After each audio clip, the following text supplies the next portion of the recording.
Meu primeiro contato com o maestro foi em 1978, na época eu tinha 15 anos de idade, era aluno no SESI, na Barra do Ceará. Ganhei uma bolsa para passar 30 dias em Campos do Jordão. E lá eu conheci o maestro pessoalmente. Eu já conheci enquanto jovem, sonhador, querendo ser músico, a figura do mito, né? Ele era um monstro sagrado, o maestro Eleazar de Carvalho. Eu, a partir de 78, não larguei mais o Eleazar. Ficamos em contato até 88, por 10 anos. E eu tinha aula com ele e tocava viola. Então pude absorver muito da cultura dele, dos conhecimentos dos livros, dos discos, das orientações, das consultorias que ele me dava de graça, não me cobrava nada. Dizia que eu era conterrâneo, era do Ceará, ele também do Ceará, e eu tive a sorte de ser Gleito de Carvalho e Eleazar de Carvalho. Por trás daquela pessoa rígida, né, muito disciplinada, ele era um ser humano extraordinário, uma pessoa muito simpática, brincalhona, contava umas histórias engraçadas. E perguntaram a ele por que ele tinha escolhido a tuba para tocar na Marinha, na banda de fuzileiros naval, da qual ele tinha ido, porque na época os jovens, muito danados, os pais botavam na Marinha. A Marinha naquela época era como um centro correcional para adolescentes danados. E o Eleazar foi colocado na Marinha por isso, e viu um camarada lá na mesa, todos os músicos da banda comendo, e ele viu um camarada muito forte comendo numa bacia, todo mundo num prato e o cara numa bacia grande, né? E ele perguntou ao imediato, o regente lá da banda, e por que aquele cara tem um prato maior do que os outros, né? Aí o maestro disse, não, porque ele toca aquele instrumento grandão, e ele tem que comer mais porque o instrumento é maior. Aí a propósito, o senhor vai querer aprender qual, né? O maestro perguntou a ele, disse, não, eu quero aprender aquele ali, aquele grandão, né? Porque eu queria comer mais, né? E ele assim escolheu a tuba, mais por gulodice, do que pelo talento, que ele nem sabia tocar ainda a tuba, ele ia estudar a tuba, né? A contribuição do Eleazar na música, eu não diria só no Ceará, só em Fortaleza, no Brasil todo e no mundo, né? Eu me sinto honrado ter convivido com ele, além de ter sido aluno, não um bom aluno, levava muito carão dele, ele me reclamava muito, ele dizia, se você não conseguir ser maestro, pelo menos você vai ser um bom ser humano, uma boa pessoa, ele dizia. E eu disse com 15 anos que queria ser maestro, ele riu, disse, rapaz, você não aprendeu nem a tocar esse violino, tá vendo do Ceará, quer ser maestro, assim como eu? Peraí, não é assim não. Ele me botou de castigo por 30 dias, em 1978, para ficar calado num curso de regência, sem falar uma palavra. E eu fiquei revoltado com aquilo.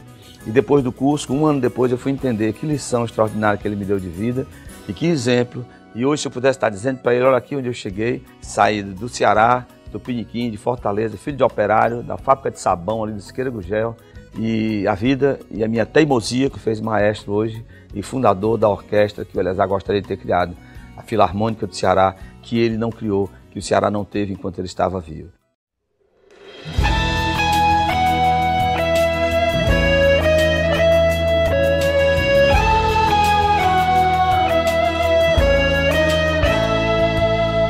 Bárbara, flor do sertão, guerreira do não e do sim.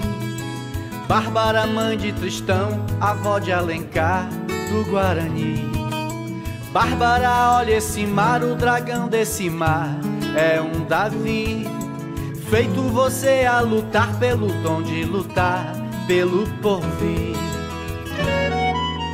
Bárbara, ouve o conselho do velho de Quixeramobim. O sertão vai virar mar e o mar vai virar um jardim. Bárbara, olha essa aldeia tão cheia de ti e de mim. Bárbara, olha esse céu, é o céu do sertão do meu padim. Ai, ai, meu padim, padim, cisso. Liberdade aqui é tudo isso, o Ceará tem disso sim. Ai, ai, meu padim, padim, cisso. Liberdade aqui é tudo isso, o Ceará tem disso sim. Bárbara, olha esse chão como é seco o sertão do sem fim. Lar de Raquel de Queiroz e do Patativa do Cariri. Berço do cego Aderaldo e do tal do amor de Peri Ceci. Luz de Delmiro e Evaldo Gouveia, candeia a reluzir. Bárbara, ouve essas ondas de Jericoacoara e Aracati. Olha esses gatos pingados pintados por mestre Aldemir. Ouve Humberto Teixeira, doutor do Baião, no bandolim. Bárbara, olha essa flor que é da cor da flor do alecrim. Ai, ai, esse chão fronteiriço, esse amor, esse mar, esse maciço, o Ceará tem disso sim. Ai, ai, esse chão fronteiriço, esse amor, esse mar, esse maciço, o Ceará tem disso sim. Bárbara, veja o clarão dessa luz, redenção dos Martins. Bárbara, luz de Bezerra que trouxe pra terra o fim do fim. Bárbara, onde Iracema, graúna do sol, Curumim. As faustas águas do Nilo que é o Jaguaribe daqui. Terra judia, cigana, versão carcamana de pré-pichim. Fogo de berço arabesco, afresco de pilim-pim-pim. Água canoa das fontes dos verdes portais do Fortim. Bárbara olha pro Crato, a princesa de trança e Transcilim. Ai, ai, esse povo mestiço.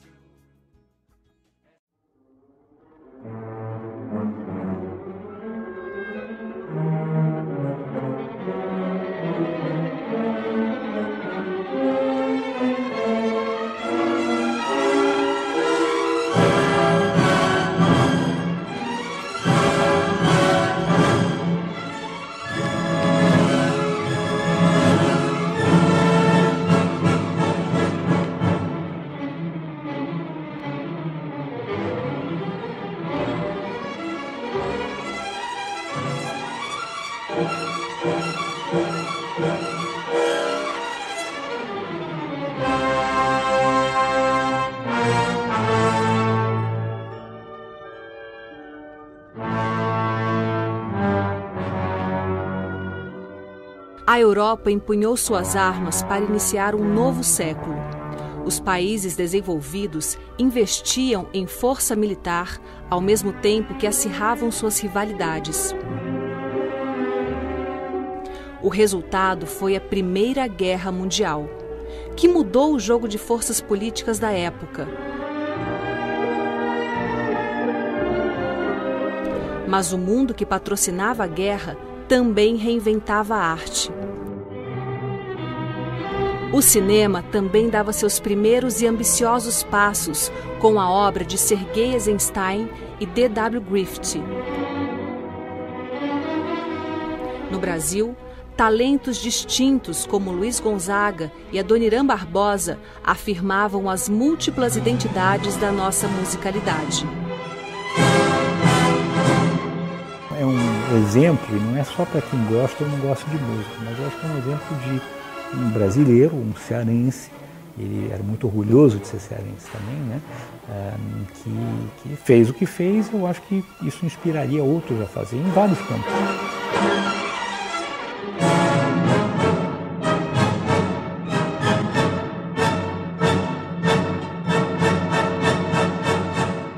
Infância onde ele era fazia muita arte, enfim, tinha muitas dificuldades com o pai em relação a andar na linha e enfim, fazia as coisas erradas e precisava ser disciplinado. Eu acho que ele sempre teve um pouco dessa rebeldia, né? Enfim, muitos irmãos, né? Então uma família muito grande. O capitão, que era o pai, com quem ele falava muito dele, uma pessoa muito severa. E ele, pelo menos, descrevia de que foi, enfim, mandado para a Marinha como a última alternativa da disciplina, porque não estava dando certo em casa. E foi aí que foi para a Escola Naval, no Rio de Janeiro, e aí começou assim, nos fuzileiros, etc., teve essa carreira. Ele foi difícil, ele teve que conseguir as condições para realmente trabalhar e desenvolver o seu talento. Foi difícil ele começar a estudar na Marinha, etc. Ele não tinha condições né? Que é a história do improvável, né? Porque quando se pergunta, você tem uma tradição musical na família, você enfim, morou na Europa, etc, etc, né? Enquanto criança, você imagina, sim, alguém que vá se dedicar à música, como foi o caso dele. E a história, que um pouco é o folclore, mas um pouco é, de fato, a história da vida dele, de ter vindo para a escola naval, ter vindo para o Rio, ir para a banda dos fuzileiros, começar a estudar música, quer dizer, aquela coisa de não achar que existe uma barreira.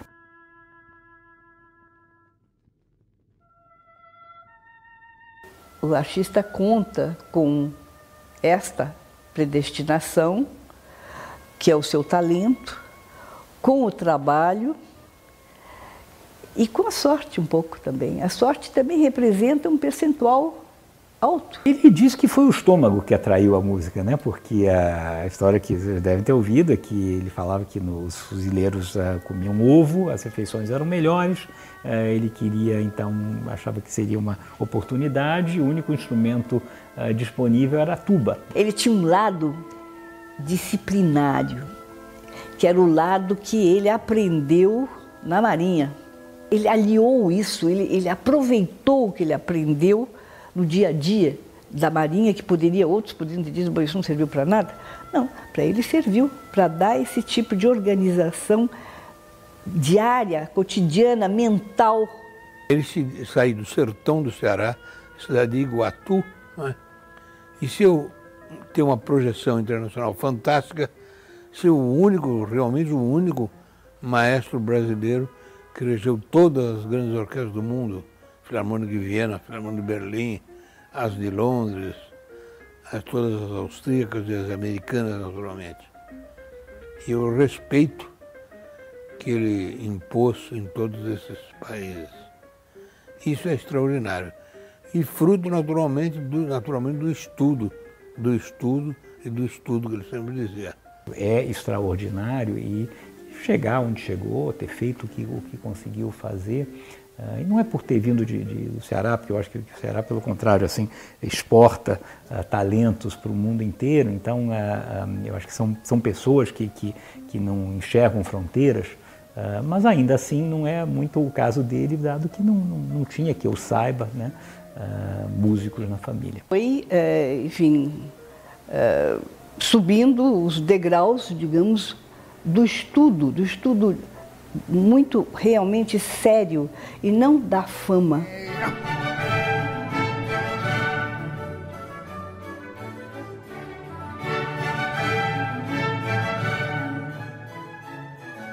Eleazar será a figura que irá marcar no Brasil a figura do regente. Porque até então, desde Padre Zé Maurício, eram compositores que transitavam na área da regência. Como na Europa também, até von Bülow, todos eram compositores que regiam. Von Bülow será o primeiro que a gente diz, esse foi regente. Então, no caso do Brasil, o primeiro que foi regente e que vai fazer com que todos saibam o que é um regente é Eleazar de Carvalho. Ele marca, apesar dele ter transitado na composição também, e aliás bem, mas ele é o nosso primeiro maestro.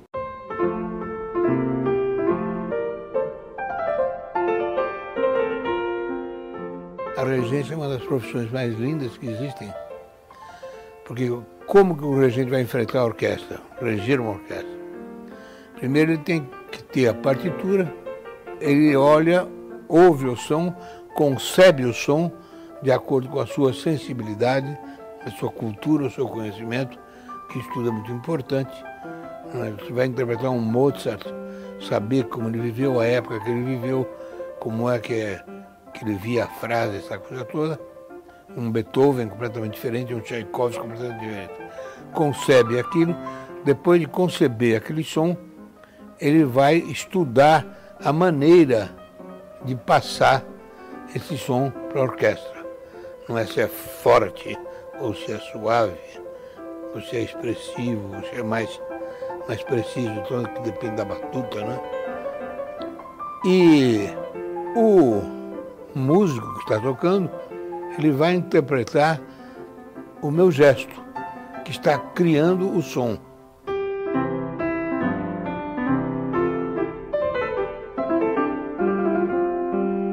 Então a plateia recebe aquele som da orquestra. E o curioso, muita gente acha muita graça nisso, é que se a orquestra está gostando, ela nos devolve essa satisfação na nuca, que é atrás da nuca, que você sente. E isso vai animando cada vez mais a gente para interpretar cada vez melhor. E se a plateia não gosta, você sente aqui atrás, não está gostando. E aí você pode até piorar a execução, porque você perde um pouco o controle. Então é uma profissão muito bonita no sentido da comunicação. Não é? Do que o maestro acha, do que ele comunica para a orquestra, do que a orquestra passa para a plateia e a devolução de todo esse percurso na nossa cabeça. Antes eram grandes compositores, como por exemplo o cearense Albert Nepomuceno, que é um dos maiores nomes da música brasileira, que regeu muito. Francisco Braga, a mesma coisa. Né? Agora, eles eram todos, ficaram todos na história como compositores. Né? E Eleazar é o primeiro que fica como regente. Né? E fazendo que as pessoas... Que Eleazar era um homem de muita comunicação, aqueles concertos populares, que as pessoas conhecessem a figura do regente.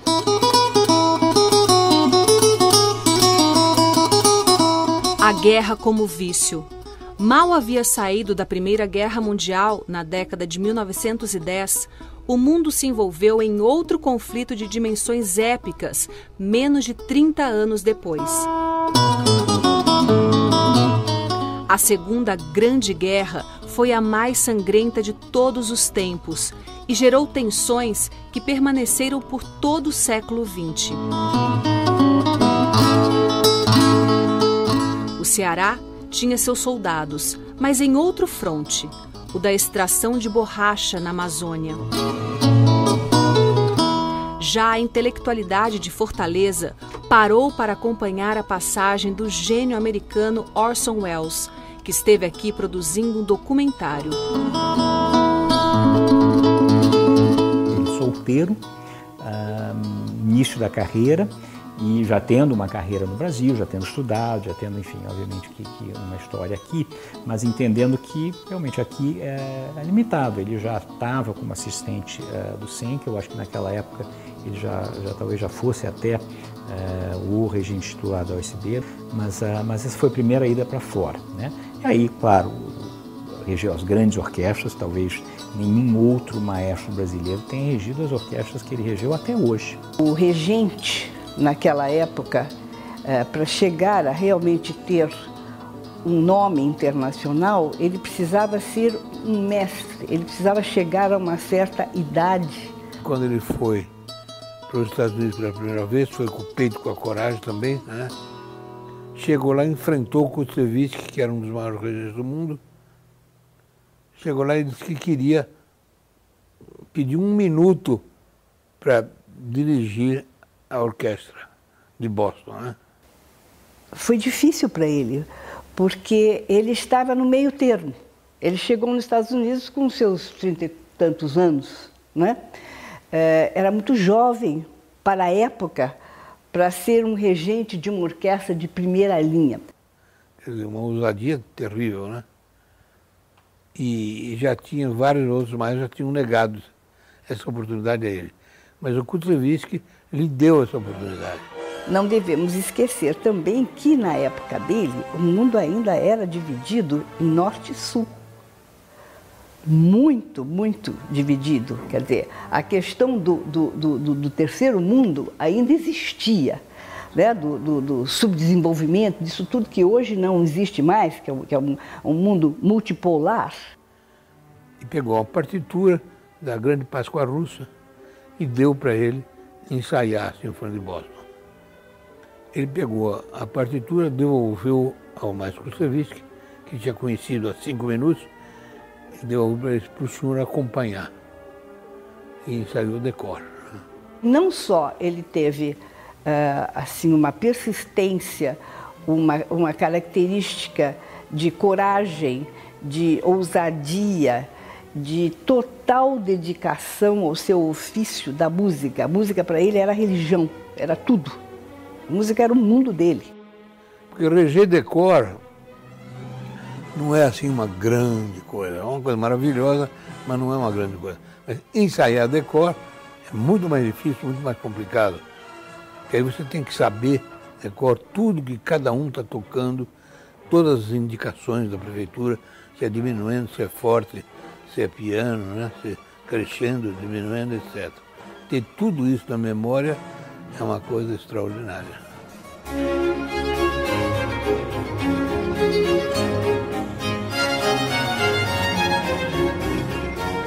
Estudava partituras novas, os seus contemporâneos, obras mesmo clássicas do moderno e do contemporâneo, digamos, do século XX, né?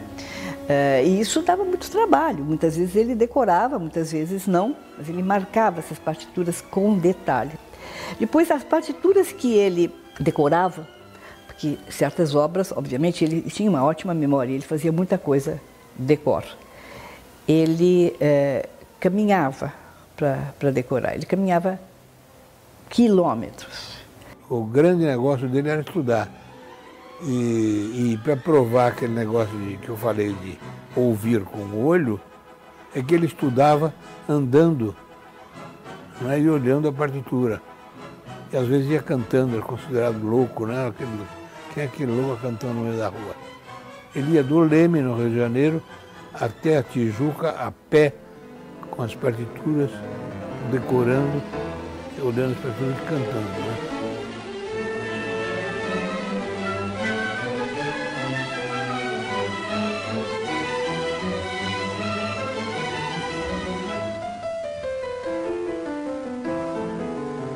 Certos lugares, por exemplo, como a Noruega, naquela época, eu me lembro, por exemplo, em Bergen, ele era um homem, cabelos pretos, né, moreno, enfim, um pouco, assim, uma figura assim, meio nordestina, né, era um homem bonito. Ele andando e cantarolando alto na rua e gesticulando, a criançada, assim, tudo loirinho, de cabelo quase branquinho, eles saíam correndo, acham o que é aquele bruxo que está passando aqui? Eles nunca tinham visto uma pessoa assim. Não tinha imigrante naquela época. Não é esse fluxo migratório de hoje, né? Então, certos lugares assim, como, digamos, um Bergen, como Sarajevo, nós estivemos em Sarajevo, por exemplo, tocando lá, né? Na Iugoslávia, não existiam assim, pessoas, então isso era uma coisa inusitada, era uma coisa realmente estranha, mas ele não conseguia decorar dentro de casa, olhando uma partitura numa mesa, ele tinha que caminhar. O que eu sentia no maestro Eleazar e que aprendi com ele é que a principal coisa é estudar, estudar, estudar, mesmo sabendo tudo, porque tudo a gente nunca sabe. O maestro Eleazar mesmo dizia que a perfeição é o início da decadência.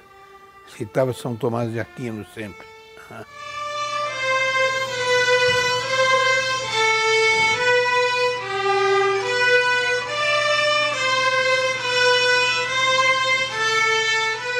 O professor não era um americano, ele estava lá ensinando os americanos, ou seja, ele estava num lugar certo, mesmo lugar que Bernstein estava, ou seja, eles eram os dois. Se você pegar a crítica de jornal dos dois alunos do festival naquele período, sabe, críticas de Bernstein e críticas do Eleazar. Ou seja, ele foi num período que, para ser aceito numa escola dessa, era muito difícil. Então, ele tinha todos os méritos como artista, né? A primeira passagem é essa em Tanglewood, de Boston. Daí, em St. Louis, quando eu morei lá e portanto, enfim, tinha todo uma ligação com a cidade, a orquestra tinha uma presença importante lá e ele sempre foi também muito inovador, então teve muitos problemas com o conselho, que era muito conservador no que dizia respeito à programação, e ele levou a St. Louis primeiras audições de muitos compositores, levou pessoas como Stravinsky, que regeu lá, etc. E era uma coisa que a cidade não estava acostumada com isso, né? E é uma grande orquestra, etc. Mas não tinha, talvez, o circuito que Cleveland ou Filadélfia, enfim, tinham, e se tornou uma das orquestras também muito conhecidas. A Segunda Guerra Mundial já havia terminado, mas a tensão permanecia no ar. Estados Unidos e União Soviética saíram fortalecidos do conflito e passaram a disputar a supremacia no campo ideológico, tecnológico e econômico. Era a Guerra Fria, que polarizou o mundo até o final dos anos 80. A contracultura mexia com a cena artística. Sexo, drogas e rock and roll se tornavam as palavras de ordem e ditavam uma nova postura da juventude. Enquanto isso, a televisão entrava nas casas e nas mentes de cada vez mais pessoas. Arte e consumo nunca mais deixariam de se relacionar. A importância, assim, da carreira dele não é algo que foi uma sorte ou não, ele foi por competência realmente desde o início.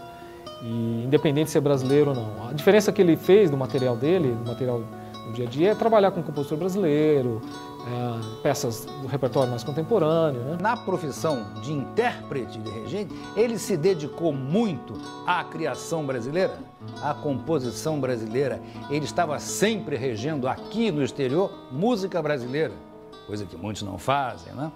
Mas ele, deve-se muito a ele, muitos compositores devem quantas estreias a Eleazar. Você trabalhar com repertório contemporâneo não é toda a sala que você é bem recebido, né? Mesmo assim, ele tinha isso em mente. Isso eu acho muito importante frisar, pouca gente sabe. É legal fazer um levantamento dos programas de St. Louis, período que ele era regente dessa orquestra, e a quantidade de obras contemporâneas, estreias, é impressionante. O sinônimo de Eleazar é coragem. Era um homem de coragem, um empreendedor, uma pessoa que sempre acreditava no futuro. A Orquestra de St. Louis, por exemplo, é uma orquestra que no período que ele foi diretor, escutando algumas gravações que ainda em rolo ainda não foram transformadas em CD, você nota que as interpretações daquele período é uma interpretação que você usa semitons, quarto de tons, num período que você ainda tinha uma restrição muito grande, né, a esse tipo de repertório nos Estados Unidos ou em qualquer lugar, né? Então ele arriscava sempre nos conceitos. E isso era muito importante para a comunidade artística como um todo.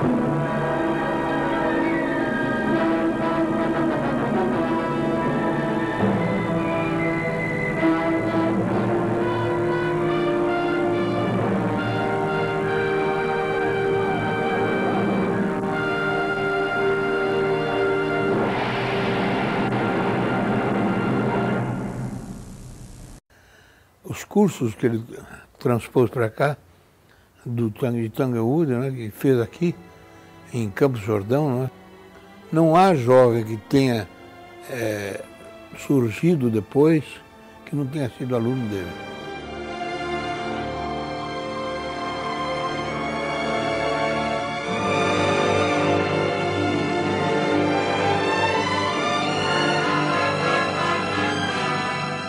Que marcou muito ele era esse sonho do Brasil, né? Porque ele poderia ter tido uma carreira só internacional, poderia ter, enfim, alguém que se radicasse fora do país e talvez não fosse comum naquela época, hoje é possível, mais comum, mas não fez porque tinha esse sonho de fazer algo aqui. E é inegável a contribuição dele como educador. Então esse festival, essa busca por trazer novos músicos de fora, ensinar os alunos, montar escolas, mesmo que sejam escolas de festival, isso é muito importante. Realmente mudou a característica. Você imagina hoje o Brasil sem Campos do Jordão, um festival como esse, é quase impensável na história da educação dos alunos de música. Como se fosse um antes e um depois do Festival de Campos do Jordão.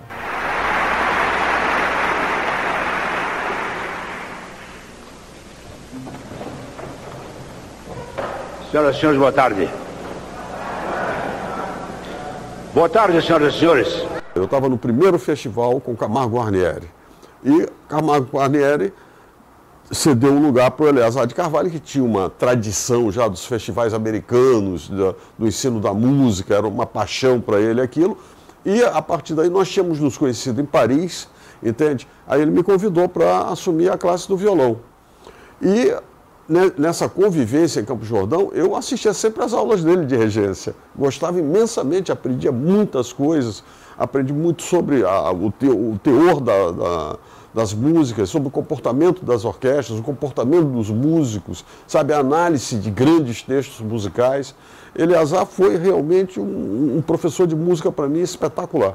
Levou ele a querer fazer uma universidade aqui no Brasil, não conseguiu, que era um sonho lá em Guaratinguetá, começar festivais, como foi o caso tanto em Campos do Jordão como Itu, mas sempre querer ter muito essa influência, dizer o que era a música, o que são orquestras, o que é o seu espaço no Brasil. A visão dele, apesar de estar sempre dando concertos no exterior, nas grandes orquestras e tudo isso, era voltada para o Brasil. Era construir algo no seu país.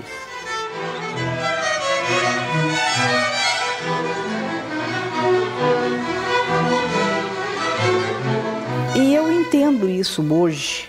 Eu acho que pela idade, pela maturidade, a gente passa a entender isso.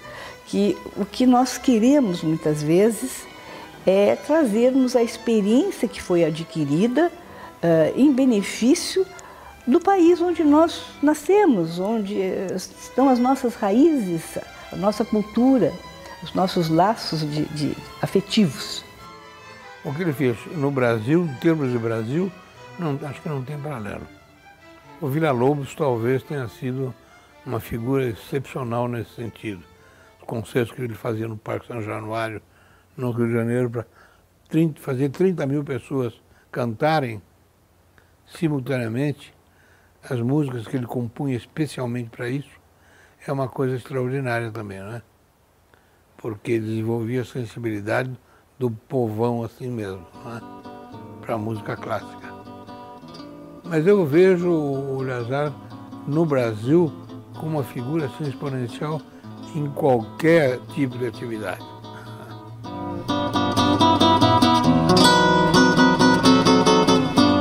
O fim dos anos 80 viu a queda do comunismo, simbolizada pela derrubada do Muro de Berlim.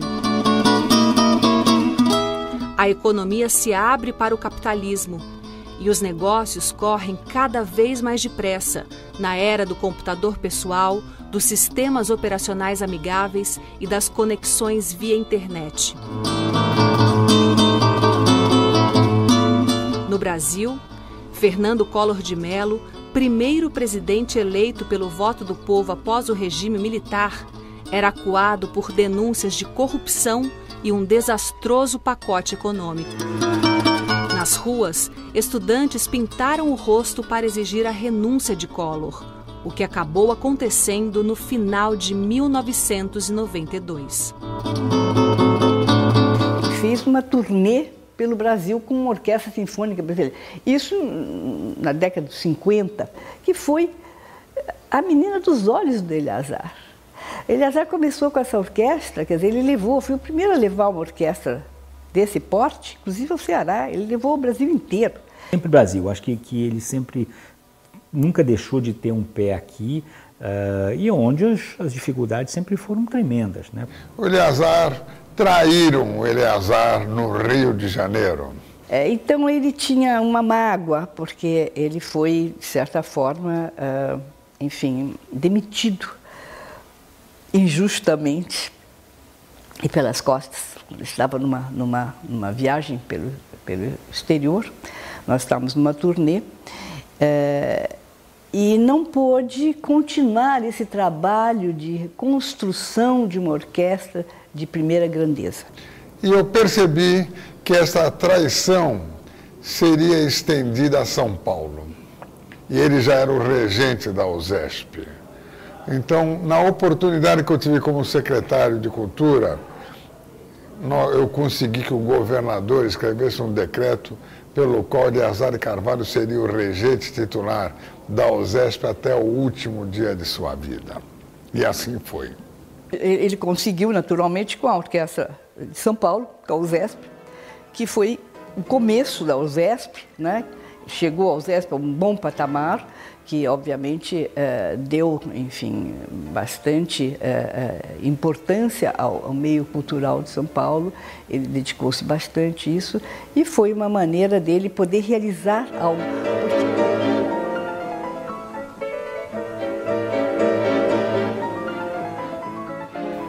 Aí voltamos a tocar juntos algumas vezes e fui acompanhando o Eleazar já nos últimos anos de sua vida. Foi a maior glória que o Brasil teve no exterior, ao lado de Guiomar Novaes, sem dúvida alguma, e de Villa-Lobos. Um bandeirante que levou não só a música para todos os cantos do Brasil, essa é a razão pela qual Villa-Lobos tinha a maior admiração por ele, os grandes compositores, e era uma pessoa, ao mesmo tempo, uma pessoa muito firme e muito engraçada. E ele tinha sempre o sentimento da disciplina, mas colocada não de uma maneira arbitrária, entende? Colocada com compreensão e, às vezes, com umas brincadeiras, com muita brincadeira. Ele tinha emoção à flor da pele, né? E isso se refletia em toda a vida dele, mesmo a vida social, não é? Que ele tinha grandes emoções, né?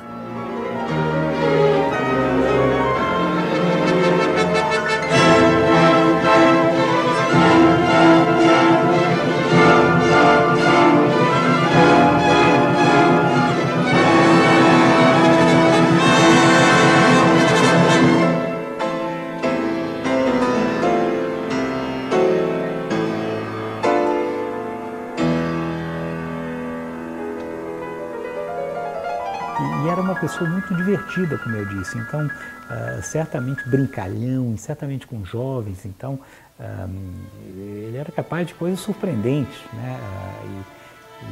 E eu acho que esse lado que talvez fizesse com que ele pudesse se comunicar com todo mundo.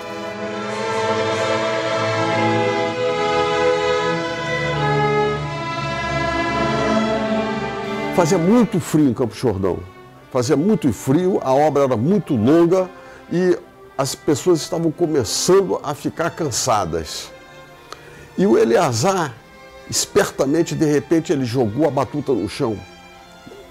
Seu fulano, aí um dos alunos dele que estava regendo uma das orquestras, não admito isso, vamos nos concentrar. Só para o regente lá, que sabia, era cúmplice dele, perfeito. Aí, aquela coisa elétrica, imediatamente as crianças se concentraram, todos os estudantes se concentraram, o ensaio correu maravilhoso até o fim.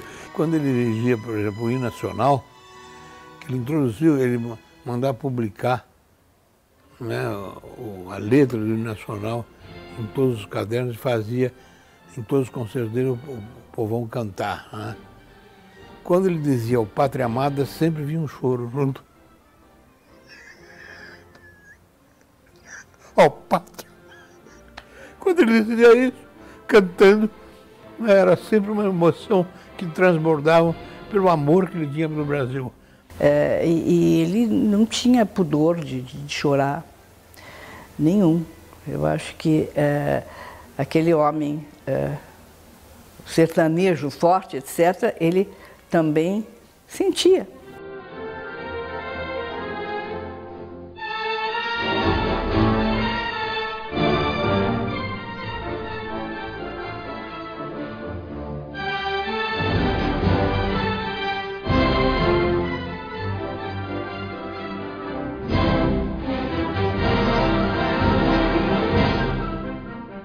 Quando eu penso o amor do Eleazar Carvalho pela juventude brasileira, quando eu penso que esse homem chegou nos Estados Unidos sem nada, com uma carta como se fosse do presidente Getúlio Vargas, recomendando para que ele fosse atendido por grandes maestros americanos, quando eu vejo que ele falou, eu vou reger tais e tais e tais orquestras, e ele acabou regendo tais e tais e tais orquestras. Quando eu vejo toda a força que esse homem teve, todo o empreendedorismo que esse homem teve, é, sem dúvida alguma, uma inspiração para qualquer músico. Foi o início da regência no Brasil. Realmente, o grande regente do Brasil foi ele. Foi o que iniciou. Ele deixou uma escola de grandes alunos que hoje são regentes brilhantes, tanto aqui como no exterior.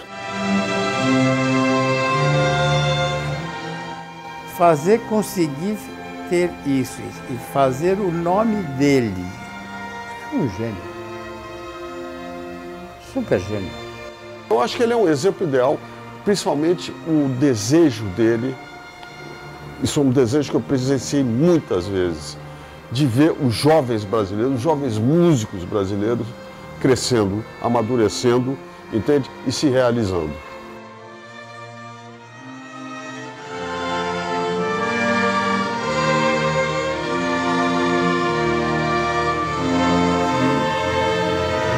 Seja registrado e que possa ser enaltecido não como uma figura, enfim, um brasileiro, um cearense, um profissional, mas como uma figura que pudesse inspirar outros a ter esse mesmo tipo de possibilidade em qualquer carreira que seja.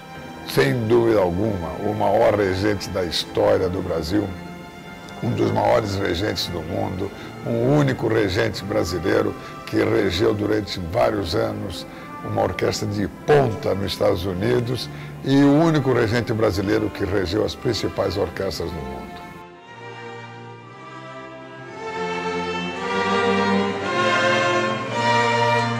Como ele mesmo dizia, ele saiu do lombo de um burro lá do interior do Ceará, entende? E chegou onde ele chegou. Isso é um exemplo espetacular para todos os brasileiros.